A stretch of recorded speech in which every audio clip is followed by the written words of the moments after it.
বর্ধমান জেলার বাসিন্দা ডক্টর অমলেন্দু বিশ্বাস পেশায় একজন স্বনামধন্য ডেন্টিস্ট। শুধু বর্ধমান বলেই নয়, বলতে গেলে গোটা পশ্চিমবঙ্গেই তার সুনাম বেশ। ডাক্তারবাবু মানুষটি খুবই সৎ এবং পরোপকারী। উনি একজন শুধু ডাক্তারই নন, উনি মানুষ হিসেবেও অনেক বড়। তার পরিবারে আছে বলতে তার স্ত্রী, একমাত্র সন্তান ধৃতিমান, আর তার পরিবারেই থাকেন আরেকজন ব্যক্তি, তিনি হচ্ছেন শ্যামাপদ। এই শ্যামাপদ মানুষটা, সেও খুব সৎ এবং নিরীহ। আর এক বিশেষ অ্যাক্সিডেন্টে সে তার একটি পা হারায়। তখন ডাক্তারবাবু ইচ্ছাতেই তাকে একটা ফলস পাও করে দেওয়া হয়, যার মাধ্যম দিয়ে তিনি অন্তত একটু হেঁটে চলে হলে বেড়াতে পারেন। শ্যামাপদ আগে ডাক্তারবাবু কম্পাউন্ডারে কাজ করতেন, অর্থাৎ তার চেম্বারে গিয়ে পেশেন্টদের নাম লেখা বা ডাক্তারবাবুকে তার কাজে অ্যাসিস্ট করা, এই ছিল তার কাজ। কিন্তু অ্যাক্সিডেন্টটি হওয়ার পর থেকে যখন তার জীবন প্রায় অনেকটাই দুর্বিষহ হয়ে যায়, তখন ডাক্তারবাবুই তার বাকি জীবনের দায়িত্ব নেন। বর্তমানে শ্যামাপদ ডাক্তারবাবুরই পরিবারে একজন ব্যক্তি বলতে গেলে। ডাক্তারবাবুর স্ত্রীও তাকে তার ছোট ভাইয়ের মতোই ভালোবাসতেন। আর ধৃতিমান সেই ছোট্ট থেকে তার কোলে পিঠেই মানুষ। ধৃতিমানও ছোট থেকে এটাই জানতো যে বাবা মার পরে পরিবার বলতে গেলে শ্যামা কাকা। সে তার শ্যামা কাকাকে ছোটোবেলাতেই খুব ভালোবাসতো এবং তার সঙ্গেই থাকতো, খেলাধুলো করতো, তার সঙ্গে স্কুলে যেত, পড়তে যেত, মানে একরকম সবসময় তার সঙ্গেই থাকতো। এইভাবে বেশ কিছুদিন কাটতে থাকে। ধৃতিমানও আস্তে আস্তে বড় হয়ে যায়। সে তার পড়াশোনা শেষ করে ডাক্তারি পরীক্ষা দেয় এবং তাতে পাশ করে সেও বর্তমানে ডাক্তারই হয়ে গেছে। তার কিছুদিন পর দেখাশোনা করে ধৃতিমানের বিয়েও দেওয়া হয়। তার নতুন বউ তার পরিবারে আসে। সেও তার পরিবারের মানুষগুলির সঙ্গে অনেকটাই আস্তে আস্তে খাপ খাইয়ে নেয়। কিন্তু সে খাপ খাওয়াতে পারে না একজনের সঙ্গে, সে হলো শ্যামাপদ। যেহেতু শ্যামাপদ সেই পরিবারের ডাইরেক্ট কেউ নন, তাই কারণে অকারণে তার সঙ্গে ধৃতিমানের স্ত্রীর সম্পর্ক অনেকাংশেই ভাঙতে থাকে। শ্যামাপদর বেশ কিছু চালচলন ধৃতিমানের স্ত্রীর একদম পছন্দ হতো না। সে নানাভাবে তার উপর বিরক্ত হয়ে যেত। সে ধৃতিমানকে সে সব কিছু নালিশ করত। প্রথম দিকে ধৃতিমান ব্যাপারটা খুব একটা গম্ভীরভাবে না নিলেও পরে সেও তার স্ত্রীর কথাতে আস্তে আস্তে মত্ত হতে থাকে। তারপর শ্যামাপদ সব কাজেই যেন তারা কিছু না কিছু ত্রুটি খুঁজে পায়। পরে অবশ্য তাদের পরিবারের এই কলহের ঘটনা অমলেন্দুবাবু এবং তার স্ত্রীর কানেও পৌঁছয়। তারা ধৃতিমানকে ডেকে অনেক করে বোঝানোর চেষ্টা করে এবং তারা মনে মনে শ্যামাপদকেই সাপোর্ট করতে থাকে। সেটা ধৃতিমান বা তার স্ত্রী বেশ ভালোই বুঝতে পারে। এই ঘটনা আরও কিছুদিন পর তাদের পরিবারে এক মর্মান্তিক দুর্ঘটনা ঘটে। আচমকাই অমলেন্দুবাবুর স্ত্রী মারা যান। তখন অমলেন্দুবাবুর দায়িত্ব পূর্ণরূপে গিয়ে পড়ে শ্যামাপদর ঘাড়ে এবং সেই দায়িত্বে যদি কোনো রকম কোনো ত্রুটি বা বিচ্যুতি হয়, তখন ধৃতিমান বা তার স্ত্রী অমলেন্দুবাবুকে থেকে থেকেই নানান কথা শোনাতেন। প্রথম দিকে ধৃতিমানের স্ত্রী শ্যামাপদকে ইনডাইরেক্টলি অপমান করলেও সময়ের সঙ্গে সঙ্গে তা আস্তে আস্তে ডাইরেক্টলি হয়ে যায়। নানান ব্যাপারে, নানান ছোটোখাটো বিষয়তে তারা শ্যামাপদকে অপমান করতে থাকে এবং শ্যামাপদ বুঝতে পারে যে হয়তো সেই পরিবারে তার প্রয়োজন এবার অনেকাংশেই কমে এসছে। কিন্তু পাশাপাশি সে এটাও জানে আজ ওই পরিবার থেকে যদি সে কোনোভাবে বেরিয়ে যায়, তাহলে যে মায়ার বাঁধন যা আজ সে এতগুলো বছর নিয়ে বেড়াচ্ছে তা এক লহমায় ভেঙে যাবে। যতই তারা তাকে অপমান করুক, সে কোনোভাবে সেই বাড়ি থেকে বেরোতে পারে না। সে একটা কথা মনে মনে খুব ভালো করেই জানতো, আজ যদি সে বেরিয়ে যায় তাহলে পরে এতগুলো বছর ধরে সে যে গোপন রহস্য তার সঙ্গে বয়ে নিয়ে বেড়াচ্ছে, সেই রহস্যের কী হবে? তাহলে সেদিন রাতে তার সাথে যে দুর্ঘটনা ঘটেছিল তা তো এক লহমায় তার জীবন থেকে সব ধুয়ে মুছে যাবে। না, সে কখনোই তা হতে দিতে পারে না। তাই যতই অপমান বা যতই গঞ্জনা তাকে শুনতে হোক না কেন, সে সেখানেই সে পরিবারকেই আগলে বসে থাকত, বেরোতে পারত না। তাদের পরিবারে সময়ের সঙ্গে সঙ্গে ঝগড়া বা অশান্তির মাত্রা অনেকাংশেই বেড়ে যায়। আর কেন্দ্রবিন্দু সেই শ্যামাপদ। এইসব বিষয় নিয়ে অমলেন্দুবাবুর মনে একদমই শান্তি থাকতো না, কারণ তিনি জানতেন যে তার ছেলে বা ছেলে বউয়ের সঙ্গে শ্যামাপদর সম্পর্ক সময়ের সঙ্গে সঙ্গে ক্রমশ খারাপ হচ্ছে। এরমই একদিন সকালবেলা ধৃতিমান শ্যামাপদকে গিয়ে বলে, কাকা, বলছিলাম কি, আমার একটু অফিসের কাজ আছে একটু দূরে, তো আমি একটু যাব, আমি গাড়ি নিয়ে যাব, তুমি তো আমার সঙ্গে আসতে পারবে? বেশ কিছু ফাইল নিয়ে যেতে হবে, আমার পক্ষে একা নিয়ে যাওয়াটা একটু সমস্যা আর কি। তুমি কি একটু আসতে পারবে আমার সঙ্গে? শ্যামাপদ এক কথায় রাজি হয়ে যায়। সে বলে, চ বাবা চ, কখন যাই বল? হ্যাঁ আমি তো আছি, তোর কোনো চিন্তা নেই, ফাইল আমি নিয়ে যাব। কবে যাবি বল? এই কাল রাত্রিরই ধরো বেরোবো, পরশু ভোরের মধ্যে পৌঁছে যাব, তারপর কাজ মিটিয়ে ওই পরশু ধরো বেলা করে বেরিয়ে পড়বো, তারপর পরশু রাতের মধ্যে বাড়ি। তোমার অসুবিধা নেই তো? না না না, অসুবিধা কিসের? তুই বলেছিস, আমি যাব না? না না বাবা, চ চ, যাবো বাবা, যাবো, নিশ্চয়ই যাব। সেই মতো পরের দিন রাত্রিবেলা ধৃতিমান শ্যামাপদকে নিয়ে বেরিয়ে পড়ে, এবং তারপরের দিন ভোরবেলা যখন তাদের গাড়ি হাইওয়ে দিয়ে যাচ্ছিল, বেশ কিছু যাওয়ার পর ধৃতিমান গাড়িটি একটা গলির মধ্যে ঢুকিয়ে দেয়।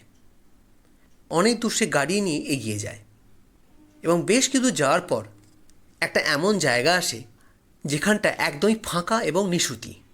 সেখানে কোনো মানুষের বিশেষ চলাচল নেই। ধৃতিমান তার গাড়িটা সেখানে নিয়ে গিয়ে দাঁড় করায়।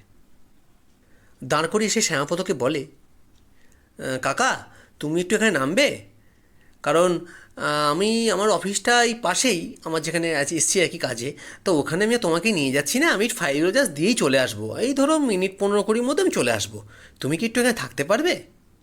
তো তার উত্তরে শ্যামাপদ বলে, হ্যাঁ বাবা, ও কোনো ব্যাপার না, আমি থাকছি। এই দেখি না, এইখানটা আমি দাঁড়াচ্ছি কোথাও একটা, বা কোথাও একটা বসছি, তুই বাবা কাজ মিটিয়ে আয়, তারপর আমরা একসঙ্গে চলে যাবো বাবা। আচ্ছা ঠিক আছে বাবা, আমি বাইরেটায় দাঁড়াচ্ছি, হ্যাঁ আমি গাড়ি থেকে তাহলে বেরোই, দাঁড়া দাঁড়া। এই বলে সে গাড়ি থেকে বেরিয়ে যায়। বেরিয়ে গিয়ে সামনে একটা ছোট্ট পাথর মতো দেখতে পায়, গিয়ে সেখানে সে বসে পড়ে। ধৃতিমান গাড়িটা ঘুরিয়ে নেয়, নিয়ে তাকে বলে, ঠিক আছে কাকা, আমি তাহলে আসছি, হ্যাঁ তুমি এখানে সাবধানে থেকো, হ্যাঁ আমি আসছি। এই বলে সে শ্যামাপদকে বিদায় জানিয়ে বেরিয়ে পড়ে। শ্যামাপদ সে গাড়িটার দিকে এক দৃষ্টিতে তাকিয়েছিল। ধৃতিমান তার লুকিং গ্লাস দিয়ে তা দেখতে পেল। তারপর ধৃতিমান সেখান দিয়ে বেরিয়ে গেল। শ্যামাপদ চুপ করে সেই পাথরটার মধ্যেই বসে বসে ধৃতিমার জন্য অপেক্ষা করতে লাগলো। 15 মিনিটের জায়গায় সময়টা আস্তে আস্তে অনেকটা বয়ে গেল, কিন্তু ধৃতিমান আর ফিরে এলো না। সকাল থেকে বেলা হলো, বেলা গড়িয়ে দুপুর হয়ে গেল, কিন্তু ধৃতিমান আর ফিরল না। শ্যামাপদর কাছে তার কোনো ফোনও নেই, সে ফোন ব্যবহার করতে জানতো না। তার কাছে খাবার বলতেও কিছু নেই। সে চুপ করে অপেক্ষা করতে লাগলো, আর তার মন তাকে বলতে লাগলো, ও এক্ষুনি এসে যাবে, এই হয়তো কোনো কাজে আটকে গেছে। না বাবা, ছেলেটা বাবা সাবধানে ফিরে আসুক বাবা, কোথায় কোথায় কি আটকে গেল কি জানি বাবা, হে ঠাকুর রক্ষা করো, ও যেন সাবধানে ফিরে আসে। সে অপেক্ষা করতে লাগলো। এদিকে ধৃতিমান তার গাড়ি নিয়ে ফিরে আসছিল, আর মনে মনে ভাবছিল, যাকগে, কী করবো আর, কষ্ট হলেও মেনে নিতে হবে, বাড়িতেই নিত্য অশান্তি, আর ভাল লাগছে না। হ্যাঁ, বাবাকে একটু হয়তো বোঝাতে অসুবিধা হবে, বাবা তো আমার উপর রাগ করবেন, কিন্তু কিছু করার নেই। আমি আর এরকম অন্যের বোঝা কতদিন বয়ে নিয়ে বেড়াবো? বউ চাইছে না, ভালো লাগছে না। যাকগে কাকা, তুমি ভালোই থেকো, আর হয়তো দেখা হবে না, তুমি ভালো থেকো। জানি তুমি আমার ছোটোবেলা থেকে মানুষ করেছিলে কোলে পিঠে করে, কিন্তু আমার যে এখন কিছু করার নেই কাকা, আমি আমার কাজে ব্যস্ত, বাবারও বয়স বাড়ছে, বউ তোমার সঙ্গে অ্যাডজাস্ট করতে পারছে না, তোমারও অসুবিধা আমাদেরও অসুবিধা। যাকগে, তোমাকে আর বলতে পারলাম না, মনে মনে তোমার কাছে ক্ষমাই চাইলাম কাকা, ক্ষমা করো।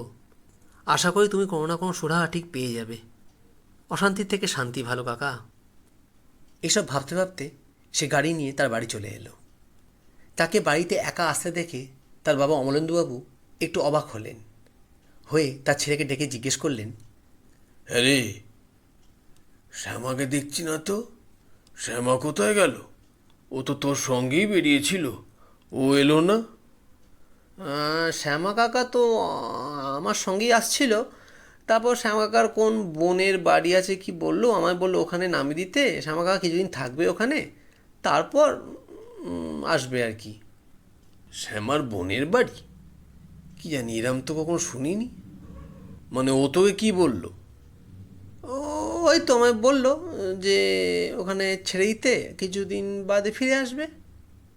ফোনে ব্যবহারটাও শিখলো না, কত করে বলতাম, শ্যামা একটা ফোনটার ব্যবহারটা শেখ, ব্যবহারটা শেখ, কিছুই কথা শোনে না।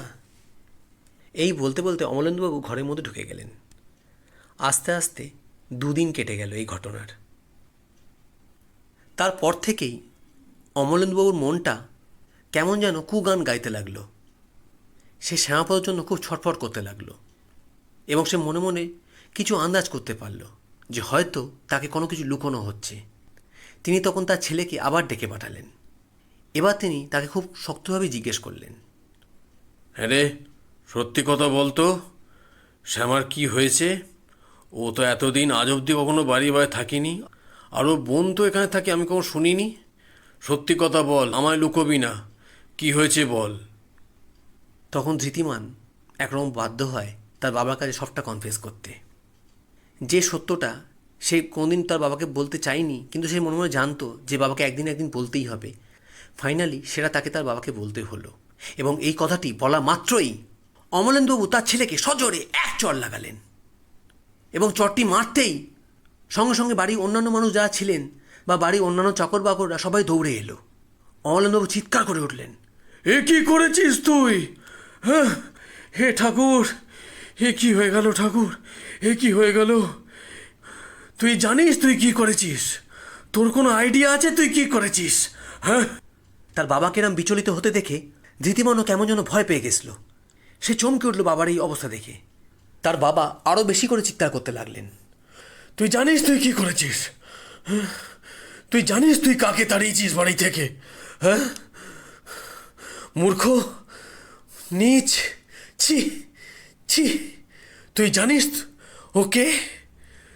কি হয়েছে বাবা, তুমি এরম কেন করছো? শান্ত হও। জানিস ওকে? ও তোর আসল বাবা, ও তোর আসল বাবা। আমি তোর আসল বাবা নই, আমার স্ত্রীও তোর আসল মা নন। ওই তোর আসল বাবা। হে ইডিয়েট, ওই তোর আসল বাবা। সঙ্গে সঙ্গে ধৃতিমানের যেন পায়ের তলা থেকে মাটি সরে গেল। সে কেমন যেন কেঁপে উঠল। তারপর সে অমলেন্দুবাবুর সঙ্গে হাঁটু গেড়ে বসে পড়ল, আর এক দৃষ্টি দিয়ে সে অমলেন্দুবাবু দিকে তাকিয়ে রইল।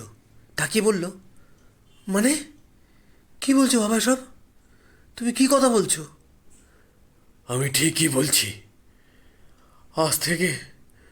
আজ থেকে প্রায় বছর 27-28 আগে শ্যামাপদ আর ওর স্ত্রী, তখন তুই ছোট্ট, তোকে কোলের মধ্যে নিয়ে ওরা আসছিল।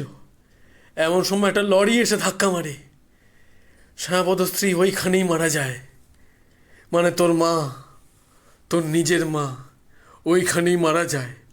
আর লরির চাকা শ্যামাপদর পায়ের ওপর দিয়ে চলে যায়, গিয়ে তার একটা পা কাটা পড়ে, ও পঙ্গু হয়ে যায়। তো আমি যখন ওর সঙ্গে দেখা করতে যাই, তখন ও কাঁদতে কাঁদতে, ছোট্ট তখন তুই, তোকে আমার স্ত্রীর কোলে দিয়ে দেয়, দিয়ে বলে, আপনারা একে মানুষ করুন, আমার হয়তো আর হয়ে উঠবে না, আর ওর মা নেই, আমি পারবো না, আপনারা একে মানুষ করুন। আমরা নিঃসন্তান ছিলাম, তাই তখন তোর মা তোকে বুকে আগলে নেয়। নিয়ে আমি আর তোর মা ঠিক করি যে আমরা শ্যামাপদকে আমার সঙ্গেই রাখবো, যাতে শ্যামাপদ তোকে ছোট থেকেই পায়। হয়তো তোকে নিয়ে সন্তান বলে সমাজে পরিচয় দিতে পারবে না, কিন্তু তুই যে তার সন্তান, তুই তার চোখের সামনেই থাকবি, এই হিসেবেই যেন তোকে পায়। যার জন্য ছোটোবেলা থেকেই আমরা নিঃসন্দেহে ওর কাছে তোকে দিয়ে রাখতাম, জানতাম তুই একদম নিশ্চিন্ত জায়গায় আছিস, তুই একদম সেফ হ্যান্ডসে আছিস। কিন্তু আজ তুই কি করলি? আজ এত বছরে সব কিছুকে তুই যে শেষ করে ফেললি, তুই যে শেষ করে ফেললি। এই কথাগুলো শুনতে শুনতে ধৃতিমানের দু চোখ বেয়ে অঝোর ধারা জল পড়তে লাগলো। সে তখন আর কোনো কিছুকে ভাবতে পারছে না, কোনো কিছু যেন বিশ্বাস করতে পারছে না। তার জন্য দুই কান যেন তার সঙ্গে শত্রুতা করছে। এসব কি শুনছে সে? সত্যি কি তা? এত দিন ধরে সে যাকে একরকমভাবে চিনত, আজ তার পরিচয় সম্পূর্ণ আলাদা। আর দেরি নয়, সঙ্গে সঙ্গে সে তার গাড়ি নিয়ে বেরিয়ে পড়ল। রুদ্ধশ্বাসে গাড়ি নিয়ে ছুটতে লাগলো। যখন সে রাস্তায় সে পৌঁছলো, গিয়ে দেখলো তখন সে রাস্তায় কেউ নেই, রাস্তাটা ফাঁকা। সে গাড়ি থেকে নেমে চিৎকার করতে লাগলো, বাবা, ও বাবা, বাবা, বাবা, বাবা। কিন্তু কোথায় কে? কেউ নেই। সে রাস্তায় দৌড়তে লাগলো। বেশ কিছু যাওয়ার পর দেখতে পেল একটা ছোট্ট চায়ের দোকান। চায়ের দোকানের মালিক তখন চুপ করে বসে বসে চা বানাচ্ছে। সে দৌড়ে তার দোকানে ঢুকলো। ঢুকে গিয়ে জিজ্ঞেস করলো, দাদা দাদা আপনারা কি এখানে একজন একজন বয়স্ক মানুষকে দেখেছেন? ওনার একটা পা নেই, উনি ঠিকমতো হাঁটতে পারেন না, কাঁধে একটা ব্যাগ ছিল, আপনারা দেখেছেন? চায়ের দোকানের মালিকটা তখন তার কাজ সঙ্গে সঙ্গে বন্ধ করে দিল, দিয়ে বলল, ও বাবু, আচ্ছা আচ্ছা, আপনি বসুন বসুন। ওই যে একটা বুড়ো লোক। হ্যাঁ হ্যাঁ হ্যাঁ, একজন বয়স্ক লোক, আপনি দেখেছেন তাকে? মানে আপনি কে হন ওনার? আরে আমি যেই হই, আপনি বলুন আপনি তাকে দেখেছেন? মানে বাবু বলছিলাম কি, উনি কালকে রাত্রিবেলা মারা গেছেন বাবু। আসলে ওনাকে আমি দুদিন আগে থেকে দেখছি ওখানে চুপ করে বসে থাকতেন। রাত্রিবেলা যখন দোকানটা বন্ধ করে যাচ্ছিলাম, ওনাকে আমি জিজ্ঞেস করলাম, বাবু আপনি এখানে একা বসে বসে কি করছেন? তা আমায় তখন উনি বললেন যে ওনার ছেলে ওনাকে ওখানে রেখে গেছে, আর ছেলে বলেছে যে ছেলে এসে ওনাকে নিয়ে যাবেন। উনি খুব চিন্তা করছিলেন ওনার ছেলের জন্য, যে ছেলেটা গেল, ছেলেটা কোথায় আছে। আমি তখন ওনাকে বললাম, আপনি কিছু খাবেন, আপনাকে দুটো বিস্কুট দেবো? তা উনি তখন আমায় বললেন যে না, আমার ছেলেটা বোধহয় কিছু খায়নি গো, আমি খেতে পারবো না। ও বেচারা গেল কাজে, এখনো ফিরলো না, কোথায় কোনো সমস্যায় পড়লো কি না কি জানি, ও এখনো খায়নি, তাই আমি আর খাবো না। আমি পরের দিনও যখন এলাম, দেখলাম উনি রাস্তা ধারে চুপ করে শুয়েছিলেন। আমি ভাবলাম হয়তো অজ্ঞান হয়ে গেছেন। ওনার কাছে যখন গেলাম, দেখলাম উনি চোখ খুললেন। আমি বললাম, বাবু কি হলো, আপনার ছেলে আসেনি? তো উনি তখন বললেন যে না, ছেলেটা আসেনি, আমার খুব ভয় করছে ছেলের জন্য। আমি তখন বললাম যে আপনার বাড়ি কোথায়, আমি কি দিয়ে আসবো আপনাকে? তখন উনি বললেন, না আমার বাড়ি অনেক দূর, বর্ধমান, আমার ছেলে আসবে, ও ঠিক আসবে। উনি অনেক আশা করে বসেছিলেন, তো ওনার ছেলে আসেনি। আর কালকে হঠাৎ আমি শুনতে পেলাম বেশ কিছু মানুষের চিৎকার। কাছে গিয়ে দেখি উনি একদম অসুস্থ হয়ে পড়েছিলেন। তারপর আমার দোকানের সামনেই ওনাকে নিয়ে এসে বসেছিলাম। তা তখন উনি আর কথা বলতে পারছিলেন না, উনি বুকটা ধরে রগড়াচ্ছিলেন খুব। তারপর এই সামনে একটা হাসপাতাল আছে, ওখানে নিয়ে গেছিলাম বাবু। তো ওখানকার ডাক্তারবাবু বেশ কিছুক্ষণ ওনাকে ট্রিটমেন্ট করলেন, করার পর বললেন ওনার নাকি হার্ট অ্যাটাক হয়ে গেছে, হয়ে উনি কাল রাতেই মারা গেছেন বাবু। আমরা এইখানকার কিছু মানুষ ওনাকে কাল রাতে ওই শ্মশান ঘাটে নিয়ে দাহ করে এসছি বাবু। কথাগুলো শুনতে শুনতে ধৃতিমানের দু চোখ বেয়ে অযোধ্যায় জল পড়তে লাগলো, এবং সে আস্তে আস্তে কান্নায় ভেঙে পড়ল। তাকে ভেঙে পড়তে দেখে সেই চায়ের দোকানের মালিকটি তার দিকে এক গ্লাস জল এগিয়ে দিলেন, দিয়ে বললেন, বাবু আপনি শান্ত হন বাবু, উনি কে হন বাবু আপনার? তখন ধৃতিমান আর কথা বলার জায়গায় নেই। তার অনুতাপ তাকে মনের দিক থেকে ভেঙে দিয়েছে। সে বিশ্বাস করতে পারছে না যে সে কি শুনছে। তার একটা ভুল সিদ্ধান্ত তার জীবন সব থেকে বড় মানুষটাকে পাওয়ার আগেই তার থেকে কেড়ে নিল। সে সেটা ভাবতেও পারছে না, আর সে কান্নায় ভেঙে পড়ছে। সে অনেক কষ্টে সেই চায়ের দোকানের মালিকটির হাত দুটো চেপে ধরে বলল, দাদা দাদা, আমি ওনার সেই ছেলে, দাদা আমি ওনার সেই ছেলে। কান্নায় ভেঙে পড়লো আস্তে আস্তে ধৃতিমান। চায়ের দোকানের মালিকটিও পাথরের মতো দাঁড়িয়ে রইলেন। দাঁড়িয়ে বললেন, বাবু ওই রাস্তা দিয়ে সোজা চলে যান, কিছু দূর যাওয়ার পরই দেখতে পাবেন ওখানে একটা শ্মশান ঘাট আছে, ওইখানেই আপনার বাবাকে লাশ দাহ করেছিলাম আমরা। একবার যান, দেখা করে আসুন। ধৃতিমান তখন মনে জোর করে উঠল এবং তার গাড়ির মধ্যে ঢুকে সে তার গাড়ি নিয়ে আস্তে আস্তে সেই রাস্তা ধরে এগোলো। খোঁজ করে করে পৌঁছলো সেই শ্মশান ঘাটে। সেই শ্মশান ঘাটের স্থানীয় কিছু মানুষকে জিজ্ঞেস করলো, তারা দেখিয়ে দিল তার বাবা অর্থাৎ শ্যামাপদবাবুকে কোনখানে দাহ করা হয়েছিল। সে সেখানে গেল এবং সেই জায়গাটার সামনে দাঁড়িয়ে চিৎকার করে করে তার বাবাকে ডাকতে লাগলো এবং কান্নায় ভেঙে পড়ল আর হাউতাশ করতে লাগলো। যে ভুল সে না জেনে করে ফেলেছে, যার কোনো প্রায়শ্চিত্ত নেই, যার কোনো ক্ষমা নেই। সে অকাতরে অজর ধারায় কাঁদতে লাগলো আর তার বাবা মানে শ্যামাপদবাবুকে স্মরণ করতে লাগলো।